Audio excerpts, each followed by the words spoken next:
Kahapon. Oo, kanina. Okay na po siya. Dito po kami ngayon ni Dr. Agnes. Sisiguraduhin lang namin na maayos po ang kalusugan ng dating Pangulong Duterte. Actually, schedule po siya bukas ng medical check-up niya. May gagawing procedure sa kanya bukas. Dito po sa hospital, sa Cardinal. Kaya po siya tumuloy at kailangan niyang magpa-check up talaga. Regular check-up.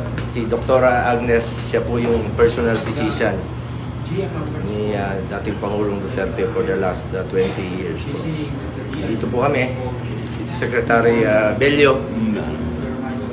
Kaya lang, ayaw kami papasukin. Ayaw kami papasukin. Alam niyo, nakakalungkot. Sabi ko nga sa mga pulis, paparesto nila yung taong ginawa lang ang trabaho niya para sa bayan. Sinakripisyo niya lahat. Totoo yung sinabi niya. Ginawa niya po ito para sa ating mga anak. Tayo na natin. Hindi kami makapasok. Pinagbawalan lang kami pumasok. Financial lahat yung pass namin.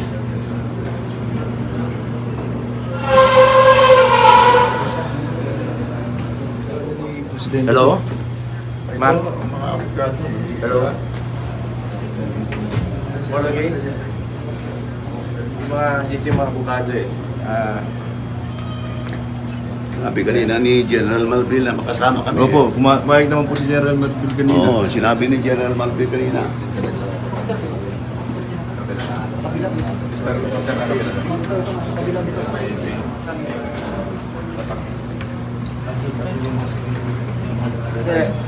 Hindi pwede pumasok.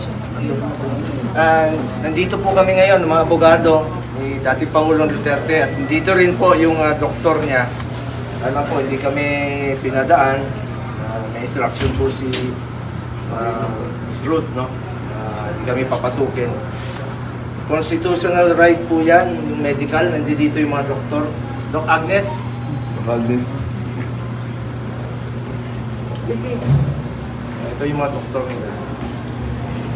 Schedule for procedure po si former President Duterte. Kaya lang, ayaw kami pumasukin dito yung abogado.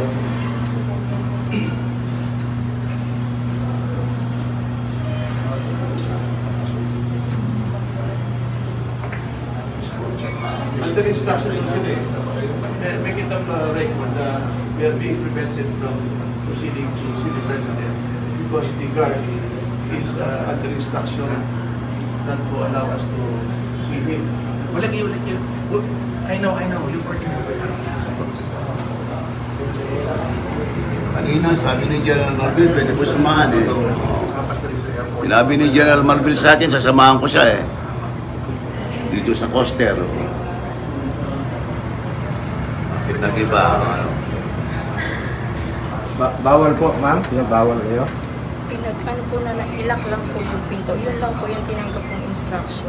You are under instruction to prevent anybody from seeing the President. No po. Ang instruction po sa amin ay to secure the door. Close lang po, sir. I-close lang po. Kahit ano po mangyari, i-close lang po. Mas ka ng mga abogado? Abogado mismo yun. Hindi ko na po dadagdagan sa Tapos mga doktor. Sino ang nagbigay sa inyo ng instruction? yung mga... Is there a particular person who gave you instruction? Ha? Sino authority? Mga security officer din po na sir, yung above din po sa sumusunod po.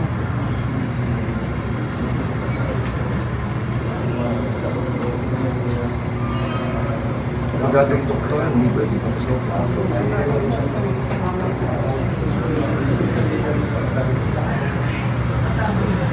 Limang klase ng review natin, hindi na ito limang klase.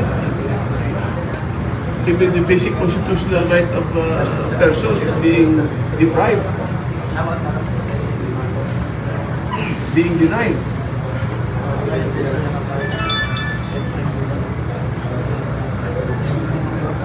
Ayun si Torre. Ayun si Torre. Ano pa? Papunta na rito. Nandito rito.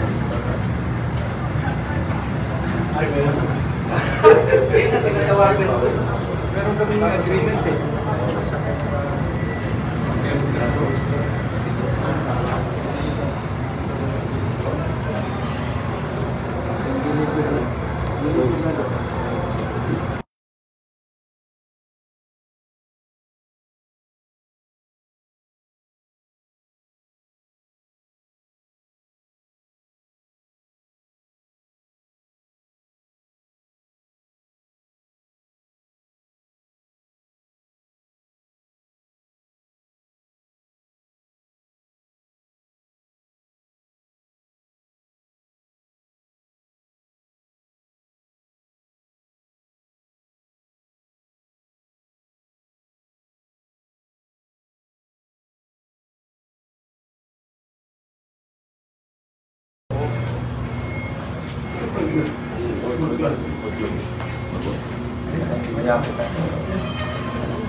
Hindi ba talaga pwede papasukin, boss? Kahit mga abogado lang ni doktor. Abogado, doktor. Kahit yun lang, boss. Ayaw daw, doktor. Constitutional right yan ng bawat Pilipino. Importante po ang kalusugan. Dati Pangulo, 80 years old na po siya sa March 28. Malis na. Malis tayo. Wala tayong magawa dito.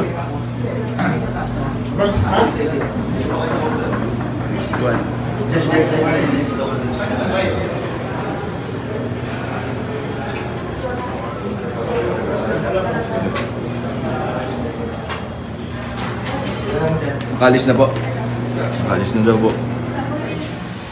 Magandang umaga po sa ating mga kababayan. Papunta po kami kay ating Pangulong Duterte. Kasama ko po ang mga doktor niya. At reviewin muna natin ang kanyang kalusugan dahil kahapon may reklamo po siya, sumasakit ang kanyang likod ayon sa kanyang pamilya.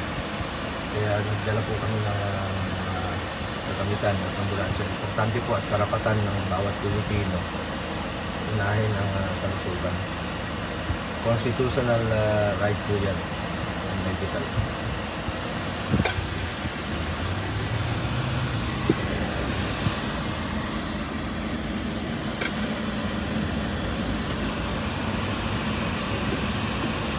Ayon sa ulat ay dinala po siya sa Villa Madero Base 250. Ito po yung dating kung saan po ito yung air wing na nag-reserve po sa former President Duterte. Dito tayo sa loob ng ambulansya mo. Magdasal niyo po si dating Pangulong Duterte. Importante sa atin lahat ang kalusugan. Former President Duterte. Sir, kaya bali nagpatawag kayo ng kanyang mga doktor. Susunduin nyo ngayon si Kanina po, Presidente. kasama ko yung doktor niya, hindi kami pinapasok. Hindi po kami pinapasok kanina ng security ng airport. Utos raw po. So, sumunod kami. Even with the doctor, sir? Sumusunod lang po ako. Naintindihan ko naman yung mga... Hello, pakisagot muna. Hindi. Pakisagot muna yung maingay. Sir, meron bang sinabi sa inyo si Presidente na hindi magandang pakiramdam kaya nagtawag na kayo ng doktor? Or you're just concerned? Actually, aside from being concerned, excuse me po, pwede pakisagot lang po muna yung call sandali para matulog na. Yan. Aside from being concerned po sa kanyang kalusugan, yan naman po pinangako ko sa kanya noon pa hanggang sa pagtanda niya yung kalusugan. Opo. That's why Mas importante po sa akin ang kalusugan niya. Okay. At nandito ang doktor niya, pumunta kami ng maaga doon, hindi kami pinapasok. At karapatan po ng bawat Pilipino, kahit sinong Pilipino, ang ma-check up muna. Constitutional right po natin yan. Alright. So, Kaya nandito yung doktor niya. so ito ngayon, sir, susubukan nyo pong pumasok at puntahan si Presidente po. Tingnan muna VIP natin lounge, sir, ang no? kanyang kalusugan. Alright. Papabili rin ako ng pagkain niya. Alright. Sige sir, sige sir. Sir, tama ba? Dinala siya against his will? Hindi ko pa po masasagot yan sa ngayon. Antayin lang po natin ang kanyang abogado. May kasama naman po siyang abogado, si former Secretary Mejaldea. Opo. Hindi ko po alam kung ano yung papel na pinakita sa kanya. Sir, hindi siya na-check kanina, physically, medically, bago po siya dalhin dito? Hindi ko po masasagot yan dahil hindi po kami pinapasok. Kaya nga po may ambulansya kami rito. I see. Ito, gamit ko. Alright. So, kayo na po sir ang nagtawag nito para madala po si sir sa Cardinal? Actually, schedule talaga namin itong magdala ng ambulansya para masigurado. Upon his arrival po? Dahil he is scheduled for medical check-up tomorrow. Medical procedure tomorrow. Alright. Okay po sir. Thank you very much po sir. Salamat po sa mga kababayan natin. Manghinahon po kayo. Keep calm. Pagdasal niyo po si dating Pangulong Duterte. Pagdasal muna natin. Alright. Importante sa kanya ang kalusugan. Alright. Sige. Thank you sir. Ingatin po kayo. Salamat po. Thanks SBG. Usap ko yung pamilya niya. Usap ko yung si Ma'am Hanilet, nakausap ko si former Secretary Mejaldea. Nandun daw sila sa loob ng kampo sa Villamor. So inaantay namin makapasok po ngayon. Sir, ano lang sabi sa inyo? Pagkababa ng eroplano, kinuha na siya ng Interpol, ganon? Hindi ko alam kung sinong kumuha sa kanya, pero may mga pulis. At hindi ko kami pinapasok, pinagbawalan po. Ako, ang mga doktor niya. Doktor po ang kasama ko. Oo. Sir, may sabi kasi na yung arrest warrant daw po is from Interpol. Hindi ko pa po makukonfirma yan. Pero saan daw po ididiretso si PRRD, sir? Yan po ang hindi pa namin masasagot sa ngayon. Magbabalita po kami sa inyo makita natin. Sir, para komportable sila. Ayun, para sa lahat. Sir, kumusta daw po si PRRD? Hindi ko pa po masabi kung nasa maayos siyang kalagayan dahil kagabi po masakit daw po ang kanyang likod. Kaya siguraduhin muna natin na sa maayos siyang kalagayan. Dito po yung mga doktor niya, saka yung medical team. Sir, after po na mahawakan ng PNP si PRRD, paano po ba? Isasailalim po ba siya sa medical check-up muna bago po kunin ang tuluyan ng PNP? Karapatan po ng Pilipino na magpa-check up muna siya. Tingnan kung nasa maayos yung kalagayan. Hindi nga kami pinapapasok eh. Pero sir, ano po yung sabi ng pamilya niya? Sinek up po na ba siya bago siya kunin? Hindi ko pa po masasagot. Babalitaan ko lang po kayo mamaya. Sir, kasama... Pagdasal nyo, manghinahon po tayo. Pagdasal natin si former President Duterte. Sir, kasama po nasa ba... maayos ang kanyang kalagayan. Sir, kasama po ba ni FPRD si Vice President Sara Duterte? Sa pagkaalam ko, hindi po yata. Sir, sino lang yung kasama niya ngayon na immediate na maalalay sa kanya? Anak niya, apo niya, at yung kanyang nurse, at saka si former Secretary Mejaldea. Apo, sino pong anak, sir? Si Kitty po. Ayun. Okay na kayo guys? Okay na. Salamat po. Salamat po. Salamat po. Ay, sir, last na lang, sir. Against his will po yung pagka-aresto kaya hindi ko pa po masasagot sa ngayon, but sumusunod naman po sa batas. He is a lawyer, abogado po si dating Pangulong Duterte. Sumusunod po yan sa batas. Sir, available daw po. Anong gagawin yung hakbang kung didiretso na siya, kukunin na siya ng Interpol? Pwede ba yon? Legal muna, legal. Sir, available daw po yung inciting to sedition? Magbe-bail po ba? Hindi ko po alam anong kasong sinampa sa kanya. Okay na. Salamat po. Thank you, sir. Pagdasal niyo po, manghinahon kayo. Pagdasal niyo po si dating Pangulong Duterte. Mahal natin si Tatay Digong. Mahal na mahal po natin siya. Importante yung kanyang kalusugan. Sir, ano pong... Ginawa niya ang lahat para sa bayan. Sir, minahal niya tayong lahat. Pagdasal natin siya. Bilang ganti, pagdasal po natin siya. Sir, ano pong implication nito sa mga Pilipino? Manghinahon lang po kayo. Sir, papasok ba kayo sa loob? Inaantay ko po, papasukin ako. Sir, sabi kanina ni Yusek Lorraine, wala naman daw na iserve na arrest warrant. Wala po ako nakikita. Hindi nyo pa nakikita na na-serve. Hindi nga kami nakapasok po. Hindi po kami pinapasok.